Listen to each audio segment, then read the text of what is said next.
Hi everyone. To spice it up, I'm gonna have my best friend Kiki Okpala read the beginning of chapter 1. Take it away, Kiki. Chapter 1. Eating the menu. How marketing tricks our tongues. Imagine you're a judge on a cooking show. You're served 5 fancy plates of pate-styled meats, each carefully garnished and accompanied by imported crackers. All of them look equally amazing, and you sample each one. Then the host gives you the following task. Identify which of the 5 pâtés is dog food. This wasn't a cooking show. This was the exact experience of participants in a 2009 research study, bluntly titled, Can People Distinguish Pâtés from Dog Food? 4 of the dishes contained human food, including expensive luxury pâtés. One was a canned dog food that was blended through a food processor to give it the same look and consistency of pâté. The shade of the meat was slightly different in each pâté, but aside from that, their appearances were identical. The results? No one could tell which one was dog food. If your mother were to hand you a can of dog food and say, "Eat this," it tastes about the same as duck pâté at a fraction of the cost. You'd look at her as if she were crazy. Yet, when dog food is dressed up the same way as pâté, your tongue can't tell them apart. And it's worth emphasizing that the participants in the study were trying to distinguish which dish was dog food, and they still couldn't. Just imagine what you could get away with in a restaurant full of unsuspecting eaters. A skeptic might rightfully argue that you might be able to fool a layperson into thinking dog food is pâté, but not a real foodie. Challenge accepted. This hasn't been tested with dog food and pâté, but something similar has been done with wine. If anyone should be able to taste something for what it is, it's a sommelier. These wine experts go through years of reading, drinking, eating, and testing, better known as formal wine education, to be formally certified. Som's sense of taste is amazing. One sip and they're able to tell the wine they are drinking, what species of grapes are involved, what country it is from, and the vintage year of the bottle. In a deliciously devious experiment, Frederick Brochet at the University of Bordeaux showed that taste is fallible even for these super tasters.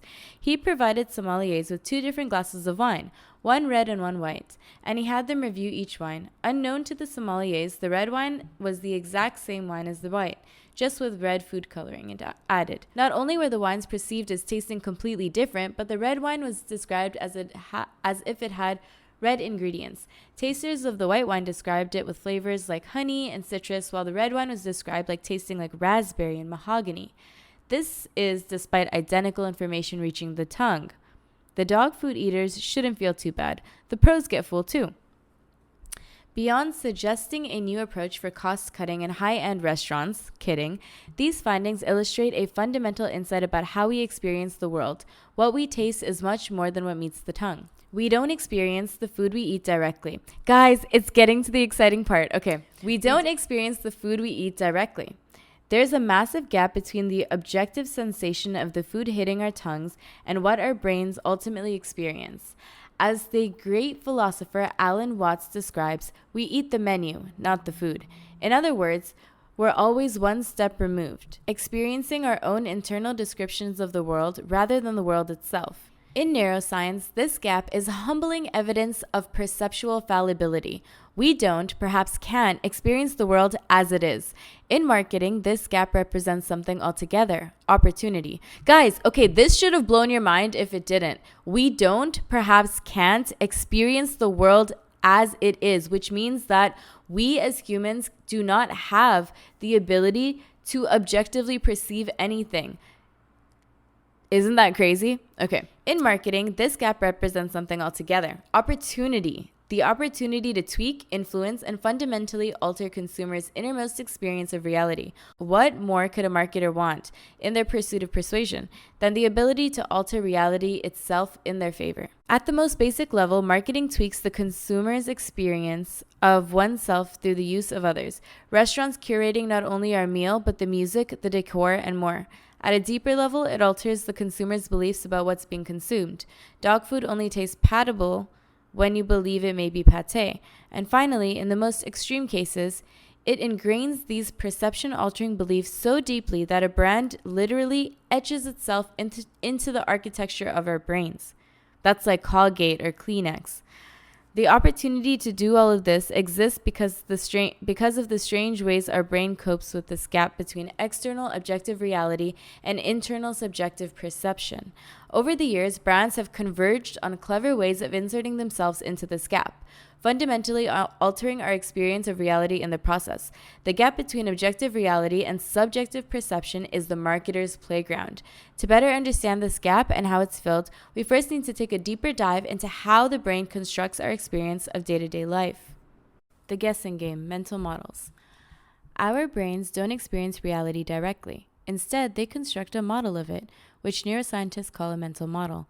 Our brains are constantly modeling. Each time you take a bite of food, you aren't experiencing the food per se, but your brain's best guess at what the experience of eating that food should be like. The sensation at the tongue contributes to this model, but many other things can too. And while the brain does its best to accurately replicate reality, as we saw with the dog food and the wine, these models are far from perfect. Mental models are incredibly impressionable, and can be influenced by numerous factors. They are also hard, if not impossible, to correct, because we can never compare them to reality and see where they've gone wrong. All we can ever experience is the mental model itself. So when a brand or business influences our mental models, they are directly influencing our experience of reality. Restaurants, for example, rely heavily on the fact that mental models are highly prone to suggestion. When we sit down for a meal, we unconsciously take in everything around us: the restaurant environment, the music playing in the background, the cutlery, the location, everything. And all these things fundamentally affect the mental model our brain creates. The same meal tastes very different eaten in an abandoned warehouse than in a decadent ballroom. Since mental modeling is always going on, we never notice it's happening or how it works. But understanding how the brain creates these mental models, particularly for what we taste, is key to understanding how they are tweaked and altered in the consumer world. The first thing we need to know is that when it comes to creating mental models, the brain does not treat all senses equally. Rather, it prioritizes the stronger senses over the weaker. Taste is incredibly weak and therefore highly impressionable in comparison to the others. Vision is by far our strongest. How do we know this? Vision dominates the brain's cortex volume. Roughly 1/3 of the brain is dedicated to processing and interpreting visual information. And when put in competition with the other senses, vision dominates. You can see this directly when vision is pitted directly against our second strongest sense, hearing. The brain is like the biased traffic cop. If visual data approaches an intersection at the same time as, say, auditory data, the brain will give vision the right of way every time. Here's how that tiebreak plays out in the real world. Imagine watching a video of a man repeating the word ba. The sound is coming in clearly. Ba, ba, ba, ba. Now imagine another audio clip with the same man repeating the word fa. Again, the sound is clear. Fa, fa, fa, fa. Finally, imagine that you are seeing a person's mouth articulating fa, but hearing the word ba. Which sound wins, ba or fa? Which piece of data, audio or visual, gets right away in our mental model of the video?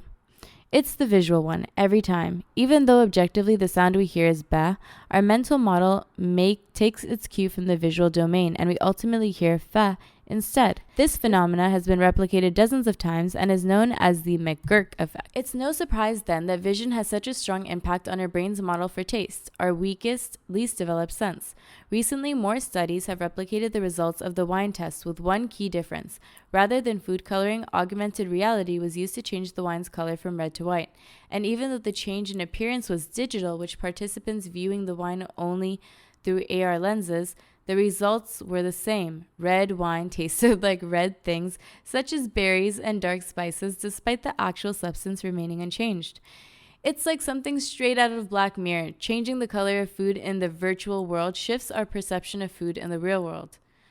Other colors can make us not want to eat at all. In one experiment, researchers at the University of Hyogo investigated the influence color can have on soup consumption. They fed several groups of subjects soup with the same ingredients, bowl, temperature, and so forth, with just one slight change: the color.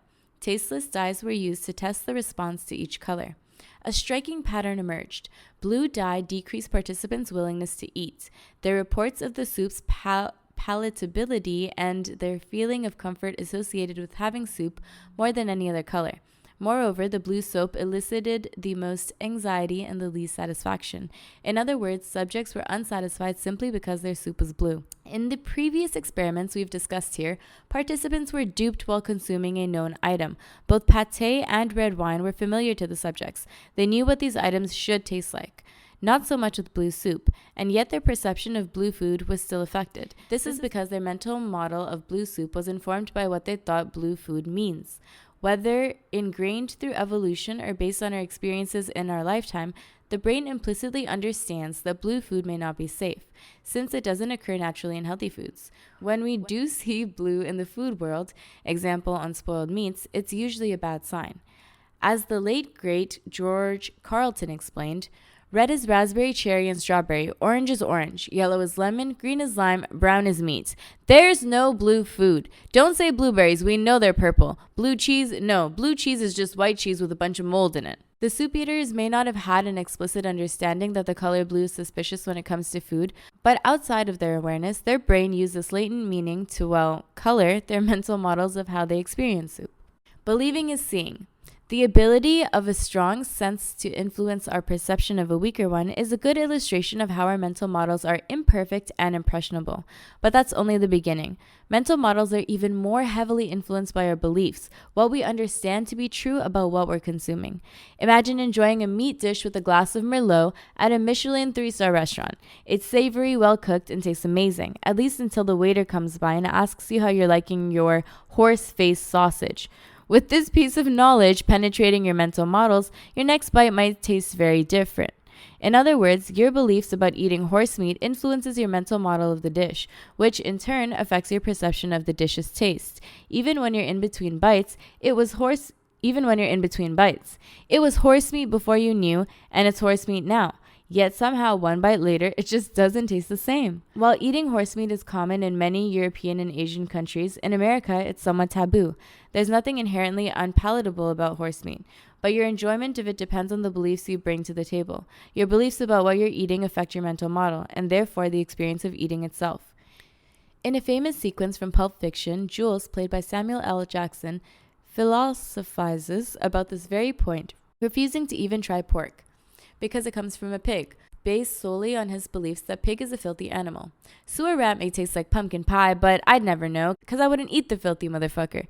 Just imagine Jules happily munching down on what he thinks is beef brisket, only to be told halfway that he's actually eating pulled pork. He might just strike down with a great vengeance and furiate anger. Beliefs supercharge mental models, and the implications for the consumer world are far-reaching. An organic label biases how you taste the food it labels. People find turkey tastes better when it's packaged in a national brand logo compared to the same piece of meat in a generic package. Beliefs are a part and parcel of the mental models we create, and they heavily influence our consumer experiences. Now, a cynic might argue that the effect of a belief is only superficial, that we just tell ourselves that coffee tastes better in a fancy cup, or that turkey tastes better when it comes from a reliable brand, that the experience of biting into an apple that is only labeled organic is not the same as eating an apple that is actually organic. It's not an unreasonable position to take, but it doesn't hold up. Wine again proves a delicious testing ground.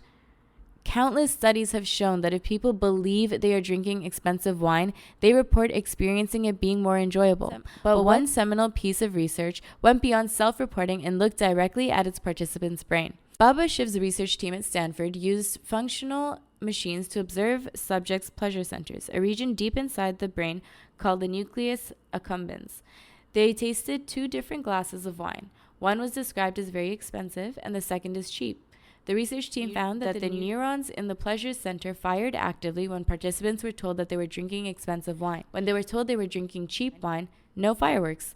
Of course, both glasses of wine came from the same bottle. This research shows that deeply mental models are influenced by beliefs, and how deeply those mental models influence our perceptions. This isn't trickery. We aren't actively fooling ourselves. Expensive wine actually tastes better at the measurable neuroscientific level of the brain. The core of the brain experiences one identical thing in 2 entire entirely different ways because of its self-imposed beliefs. It's not that you're saying you like the more expensive wine better, you actually feel it tastes better. The belief behind the expensive wine informs your mental models in such a way that it actually affects the taste of the wine. Mental models are not an addition to an experience, but rather the experience itself. How beliefs sculpt mental models. As we've seen, beliefs weigh much more heavily in mental models than simple sensory information. But brands don't stop with the simple beliefs like, this is organic, or this meat comes from a cow. They're also in the business of creating complex, enduring beliefs about themselves and their products that create a lasting impact on the brain's basic architecture. Creating a belief like this requires serious integration in the brain. And to understand how that's done, we first need to take a step back for a second to understand how the brain organizes information. The brain generally organizes stored data in a vast interconnected web of what neuroscientists call semantic networks. Knowledge and concepts are not stored in isolation, but rather in association, in networks of related items. Whenever you bring one thing to mind, you also bring to mind all of the other concepts associated with it. For example, when you think of the word tree, you may naturally think of apple. When you think of door, you may automatically think of key, and so on. These webs of knowledge are housed in the brain's temporal lobe. People with damage to this region have a troubling disorder called agnosia, in which they are able to see and hear just fine, but unable to connect what they see and hear with what the objects is called. If presented with a miniature fire truck, an agnostic patient can accurately describe all of its features, how it looks, what it feels like to hold, and what noises it makes. But it cannot name what the object is. In other words, they cannot connect the sensory information with meaning. Consistent with the idea that the brain stores knowledge in an organized network, distinct categories of knowledge can be selectively impaired. For example, you can lose your ability to remember or name living things, while still being able to name non-living things, if a specific part of the temporal lobe is damaged. The associations that structure the neural networks in our temporal lobe are not inborn but learned over time. Tree automatically makes us think leaf because they are often spoken about in the same breath. In the same way, emotions and other abstract concepts can be associated with sensory input or different abstract concepts through experience. We automatically associate the sound of a siren with a police car or fire engine, but also with the emotion of fear or with alertness. And these emotional associations also hang out in the temporal lobe. Our brains are able to learn these associations because they are inherently pattern-seeking machines. Neuroscientists call this statistical learning. Brains detect patterns in our environments effortlessly and automatically. Over time, these repeated patterns turn into associations. Unlike the associations themselves, the process that creates them seems to be innate. Infants as young as 8 months can pick out sound patterns within natural speech, an ability that provides one of the key foundations of language acquisition. Oh, fun fact, basically people have like nannies and caretakers, and they'll have many different people speak different languages to the child because the younger you are, the easier it is to pick up because you can differentiate those sounds. So yeah, if you want your kid to learn Mandarin, get like a Mandarin babysitter. Humans have an amazing ability to know patterns. We're pros at turning the statistics in our environments into knowledge without really noticing it. And because associations are paramount to establishing knowledge, their influence on mental models is especially vigorous. Brands as belief-based mental models. Let's pause for a second. What is a brand exactly? Ask a neuroscientist and they'll define a brand as a set of associations. Branding is an exercise in association design. Take Coca-Cola, for example. It's the #1 food and beverage brand in the world and the #5 brand in the world overall, behind Apple, Google, Amazon, and Microsoft. Oh yeah, also this book was written in like 2019. And it feels a little shocking to see it round out the top 5 brands list, considering how dependent consumers are on the 4 other products. Consider these scenarios. Scenario 1, life without Coke. Scenario 2, life without Google's search engine. Which scenario hurts more to imagine? The latter, of course. Google search makes our lives infinitely easier. For better or for worse, we'd have a hard time living in the modern world without it. A bottle of Coke? Not so much. If Coca-Cola were a resource-poor startup today, it would fail based on the frivolous nature of its product. A bottle of Coke has minimal utility, perhaps negative utility, considering its health effects. Coke, the substance, is brown carbonated sugar water. That's all it is without the brand anyway. But Coke, the brand, is something else entirely. Coca-Cola spent billions on advertising and branding each year. Why? There is hardly a soul alive on the planet who has not heard of Coca-Cola. They do it because the advertising buys them so much more than name recognition. It buys them psychological association, a large patch of real estate within the semantic network. Or to put it another way, Coca-Cola spends billions on association design.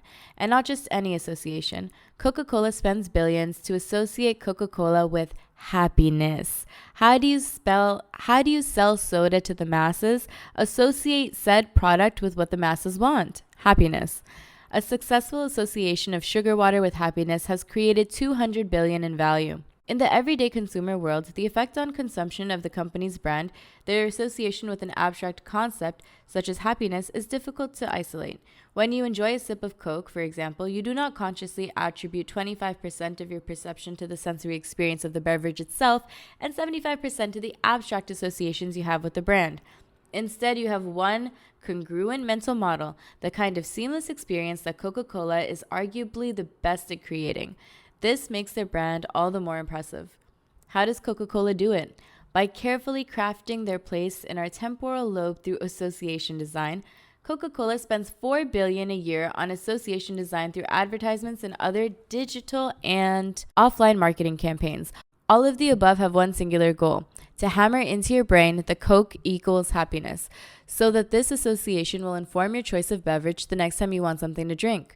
Coca-Cola's most lasting slogan, 10 years as of its writing, is telling: open happiness. No wonder Pepsi keeps coming up short. It's hard to compete with happiness. It's clear that Coca-Cola's branding has a deep impact on how we perceive the taste of the beverage.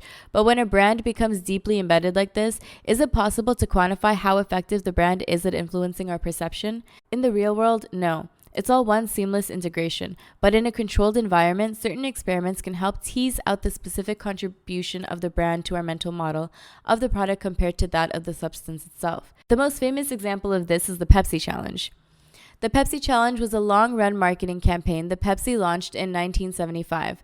The inspiration came from its marketing team's anecdotal observation that when people didn't know what they were drinking was Pepsi, they actually preferred it over Coke. While the Pepsi Challenge is remembered now as an advertising ploy, its results were obtained using the highest experimental standards. Painstaking detail was applied to ensure that all relevant variables were controlled. Both drinks had to be poured at the same time and served at the same temperature. All trials were randomized, run double-blind, and orchestrated by an independent judge not affiliated with the Pepsi brand. The experimental precision rivaled that of clinical drug testing. S.I. Lee, Pepsi's marketing director for the Asia-Pacific region during the 1990s, described Pepsi's thinking: "We know our product actually tastes better, so let's create a campaign around this." With Pepsi's sales trailing Coca-Cola's by a significant margin at the time, they had little to lose by putting their product's taste to a formal, well-publicized test. The results were shockingly consistent.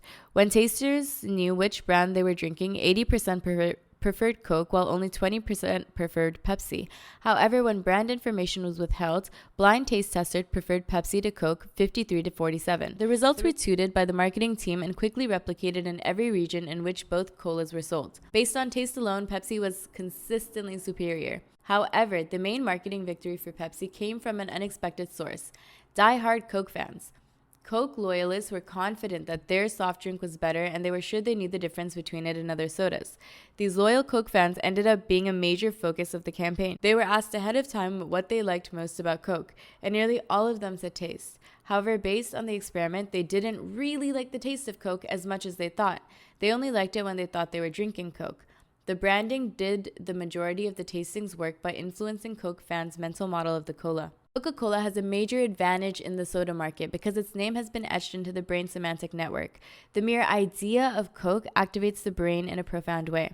This is crazy because I actually used to love Coke, and then once I learned this, like freshman year of college, then I was like, wow, I actually like Pepsi, and since then I've been a diehard Pepsi drinker. In a set of fMRI experiments inspired by the original Pepsi Challenge marketing campaigns, scientists eavesdropped on the brain as participants drank Coke. One group of participants were told in advance that they were drinking Coke, while the other control group were told that they were drinking a cola. Compared to the control group, the Coke group showed increased activation in a variety of brain regions, most prominently in the temporal lobe. the region of the brain where your semantic and emotional associations live. This means, just like with expensive wine, people aren't just telling themselves Coke tastes better, Coke actually does taste better to them. Because of association design, we can see exactly in the brain where Coke associations is being activated. This brings us back to the neuroscientist's definition of branding: association design, or the process of repeatedly exposing an audience to a consistent message that a company wants their product to elicit. When this branding is both consistent and repetitive enough, it teaches us an association and alters the underlying architecture of our brain semantic network. Just as you learned over time during childhood that leaf and tree go together based on proximity of use, so do through countless consistent advertisements have you learned that Coke and happiness are associated. Our semantic network informs our mental model of the product, which is synonymous with our perception of it. The association has been physically etched, dare we say branded, into your temporal lobe. Coca-Cola is literally renting real estate in your brain, but you are the one paying for it every time you buy a Coke. Concerned? Don't worry, just have a Coke and smile. From blind sight to blind spots. We've discussed mental models primarily with respect to taste. Because of all of our senses, it's easiest with taste to see flexibility of mental models and how they can be shaped by brands. Because taste is our weakest sense, our brain takes more liberties.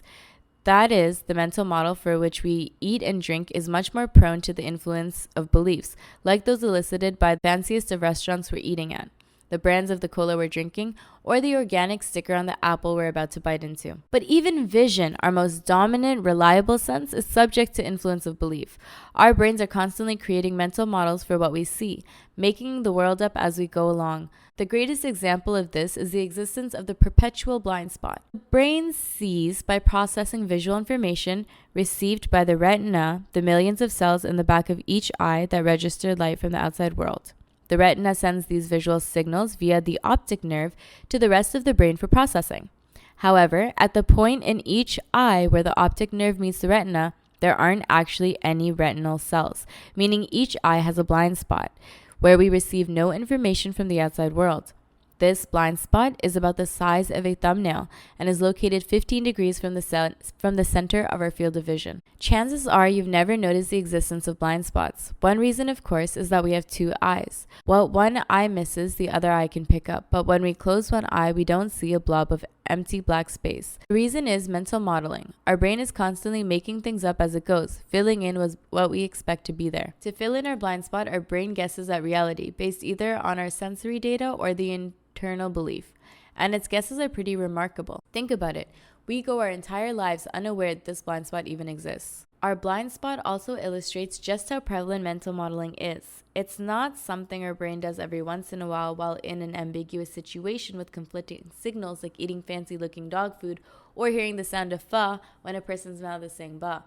The brain is in modeling mode all the time. And of course, this modeling goes well beyond taste or vision or any other specific sense.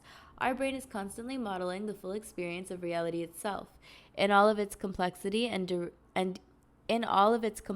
detail.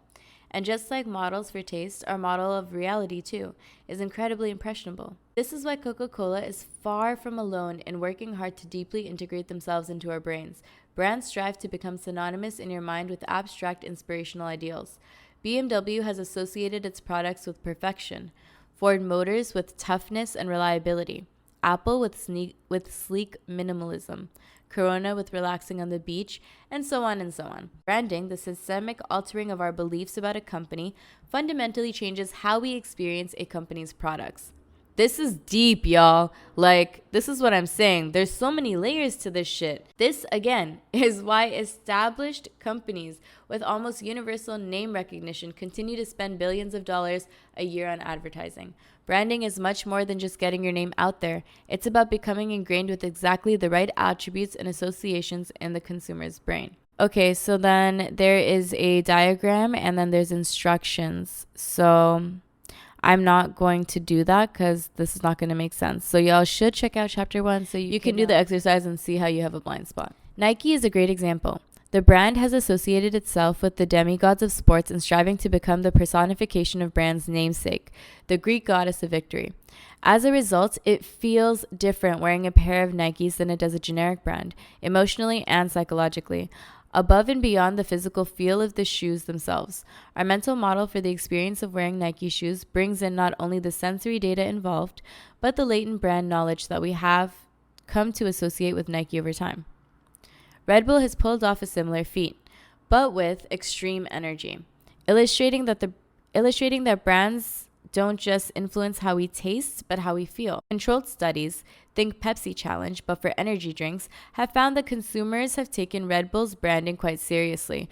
In an experiment, Parisian men were randomly placed into 3 groups. Each participant was given the same cocktail made with vodka, fruit juice, and Red Bull. But the 3 groups were each told that they were drinking something different. For one group, this was a vodka cocktail. For the second, it was a fruit juice cocktail. And for the last, it was vodka Red Bull. Compared to the other 2 groups, the group that knew that they were drinking Red Bull reported feeling more intoxicated, showed riskier behavior, and were more confident when it came to approaching women.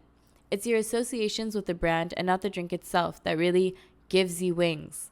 Branding like this works on the same principle as the phenomena the medical community has known about for decades, the placebo effect. You all, I have a funny story about the placebo effect and how I actually made money in college using it, so tune in to the discussion on Sunday so you can hear it. The placebo effect.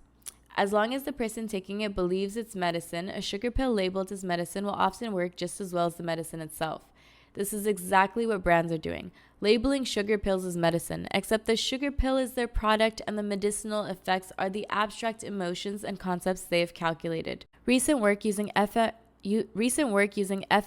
has found a consistent pattern of brain activation in placebo responders that suggests that the effects of placebo are just as real as that of any biological agent. For years, we thought of the placebo effect as the work of our imagination. Catherine Hall, a molecular biologist studying the biology of placebo effects, told the New York Times in 2018, "Now, through imagining, you can literally see the brain lighting up when you give someone a sugar pill." Just like in Shiv's wine studies, belief informs our mental models of what we experience, right down to our brain's visceral biological reactions. If you're led to deeply believe that your chosen shoe brand makes you a better basketball player, who's to say that it doesn't? Call it the placebo effect, confidence, or a self-fulfilling prophecy. Your beliefs can manifest. Athlete hopefuls who want to be like Mike may actually perform just a little bit better with a pair of Jordans on, purely due to the belief that the brand is produced by associating themselves with athletic excellence. And in fact, controlled experiments have found that if you're led to believe you're using a Nike golf driver, you'll drive the ball harder and more accurately than if you were using one that is generically brand, despite the fact that the equipment itself is identical. That's a fun fact for Chiara, who golfs. The same goes for nearly every product with a strong brand. Expensive makeup brands spend millions to associate their brands with beauty and confidence because if the buyer believes it to be true, their actual experience of wearing the product reflects that. Expensive luxury clothes with brands synonymous with style, coolness, and confidence create these feelings in the people who wear them. Ultimately, brands matter because beliefs matter. Brands use the term mindshare in a figurative sense to describe where one brand stands in comparison to its competition in the minds of consumers. But the biggest brands know that mindshare is quite literal. A brand can dominate competitors right down to the autonomy of the brain, as Coke does Pepsi. When brands create associations, they're actually creating an enduring change in your brain's semantic network. Let's take a moment to truly let a weight of that set in. Brand associations are not ephemeral, untouchable concepts. They literally take up biological space inside your brain, living as connections between neurons in your temporal lobe, and they have the power to heavily influence, if not construct, our experience of reality. We experience life through our senses. When we see, hear, smell, touch, or taste, the brain takes in this objective raw data as input. Then, combining that data with our existing beliefs about the world, it creates an internal subjective model. This model isn't superficial, a framework in which you perceive new data. It stands for perception itself. Perception really is reality.